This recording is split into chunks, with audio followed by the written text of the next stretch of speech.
Hi there, welcome back to Burton Waters Boat Sales here in Lincoln.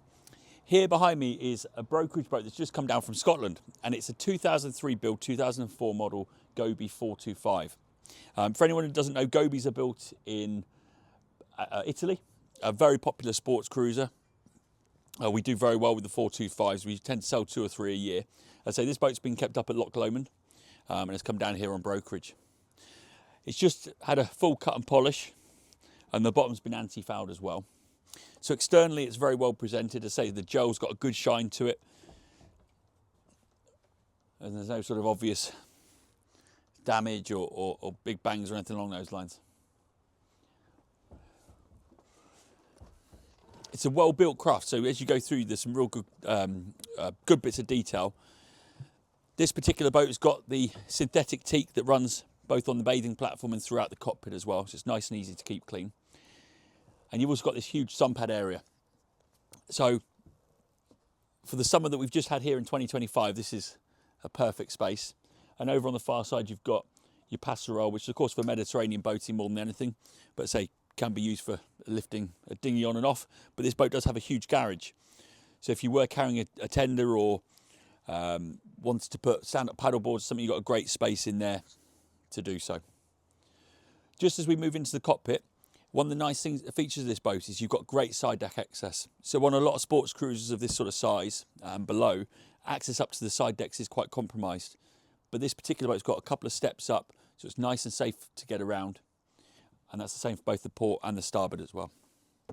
You've got a little cockpit shower just as we move in. And access to the engines for your daily checks is just through this little hatch here.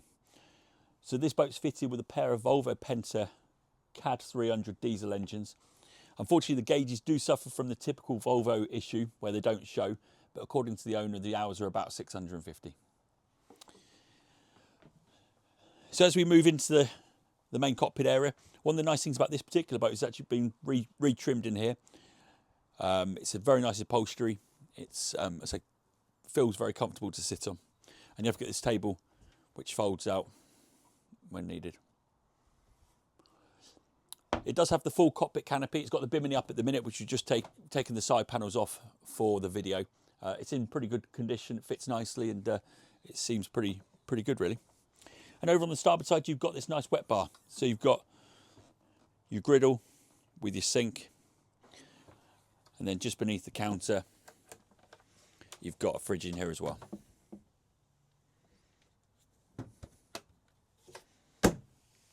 So if we move on to the helm position now,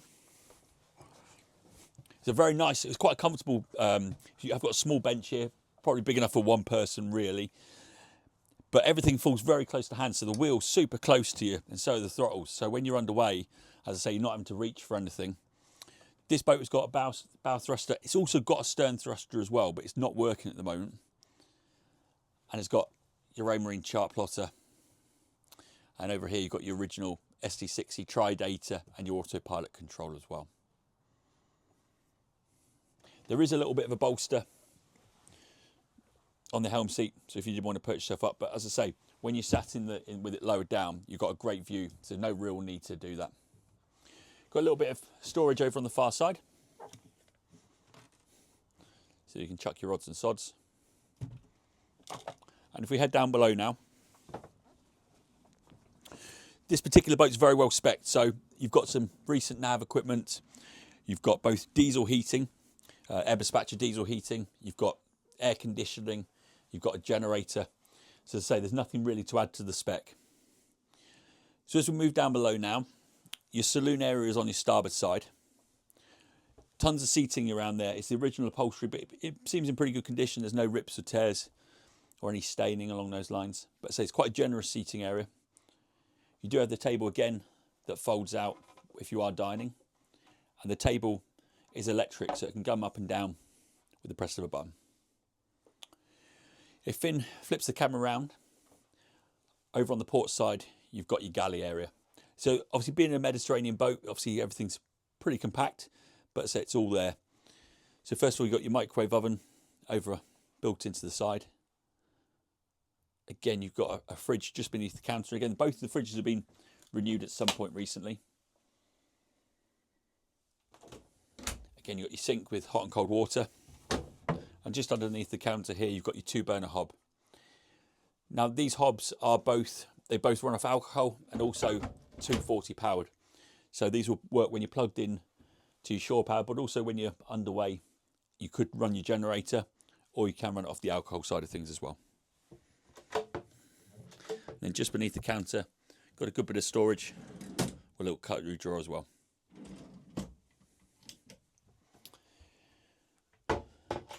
One of the really nice features about the Gobbi 425 is the actual cabin arrangement. So it's hard to tell which one's the owner's cabin and which one's the guest cabin, really. Now up the front, you've got a really good sized double berth, tons of standing room as well at the end of the bed. A lot of these boats are compromised, you have to sort of get changed in quite a tight space, but this particular boat has got tons of room. The bed's quite elevated, so there is a step on either side to get up there, but there's storage beneath the drawers, in the drawers beneath the bed, and also overhead as well. There's lockers all the way around.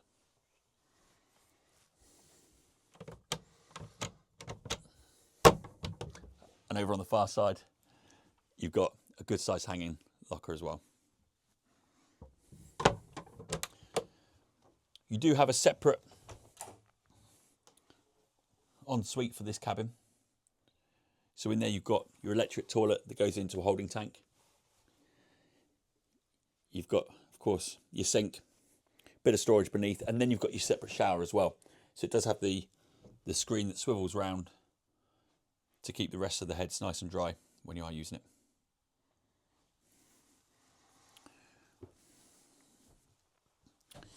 it.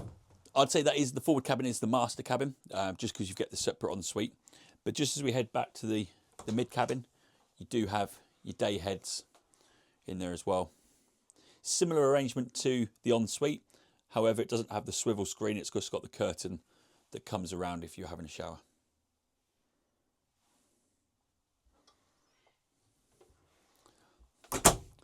And then if we head to the mid cabin,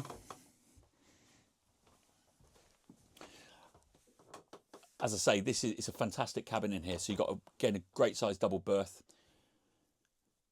tons of storage in here. As if you're walking around the bed, you do have the